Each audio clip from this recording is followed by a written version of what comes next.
Il fait régulièrement la une de l'actualité et il est aujourd'hui admis par une très grande majorité de scientifiques. Le réchauffement climatique est devenu l'un des enjeux majeurs pour l'humanité en ce début de 21e siècle. La Terre se réchauffe et ce réchauffement est très probablement la faute de l'homme. Les activités humaines rejettent des gaz à effet de serre qui ont pour conséquence de réchauffer la planète et ses océans.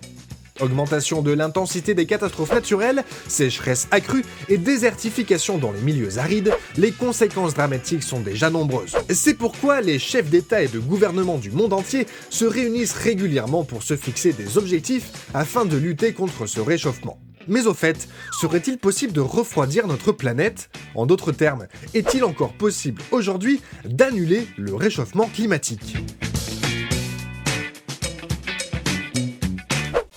Le véritable problème lorsqu'on se pose cette question provient de l'inertie climatique. En gros, si on arrêtait aujourd'hui d'émettre des gaz à effet de serre, la température continuerait d'augmenter pendant au moins 100 ans, car les gaz à effet de serre déjà présents dans l'atmosphère ne partiront pas d'un coup de baguette magique.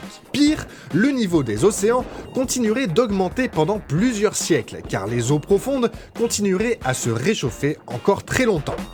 Alors réduire le réchauffement climatique c'est bien beau, mais de nombreux experts estiment qu'il est déjà trop tard et que tout ce que nous pouvons faire en réduisant nos émissions de gaz à effet de serre est de retarder au plus possible l'échéance. C'est pourquoi plusieurs équipes de chercheurs ont travaillé sur différentes solutions pour refroidir la Terre et donc inverser le réchauffement climatique.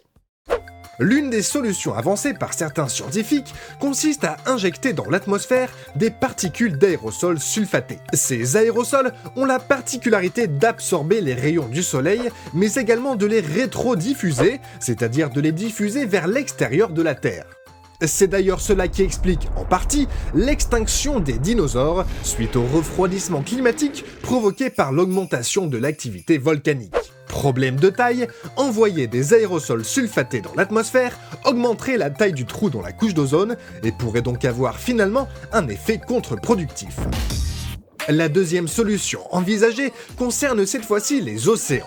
Dans les mers du globe, le phytoplancton consomme du CO2, un peu comme les plantes à la surface de la Terre. Lorsqu'il meurt, ce phytoplancton se dépose sur le fond des océans en stockant une partie du CO2 qu'il a absorbé. On appelle ce phénomène la pompe biologique de carbone. Or, ce phytoplancton a besoin de fer pour se développer. L'idée serait donc d'ajouter du fer dans les océans pour que le phytoplancton se développe et que le stockage du CO2 soit plus important.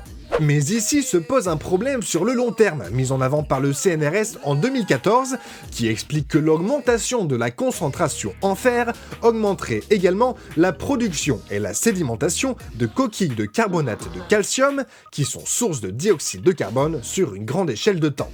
Enfin, une troisième solution toucherait directement à l'agriculture. Le biologiste et écologiste Alan Savory explique qu'il est possible de redonner vie à des zones désertiques et arides en y installant de très grands troupeaux qui fertiliseront les sols, ce qui permettra à la végétation de se développer et donc au sol de mieux capter le CO2. Cela aurait donc pour conséquence de lutter contre l'effet de serre, d'inverser le changement climatique et donc de refroidir la Terre.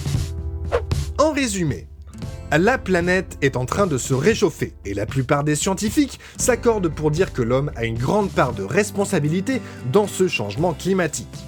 Des solutions pour refroidir la Terre existent théoriquement. Elles jouent principalement sur les rayons du soleil, le stockage du CO2 et la réduction de l'effet de serre. Ces solutions se heurtent néanmoins à de nombreux effets secondaires encore mal connus par les scientifiques et qui pourraient se révéler dramatiques ou contre-productifs dans le futur.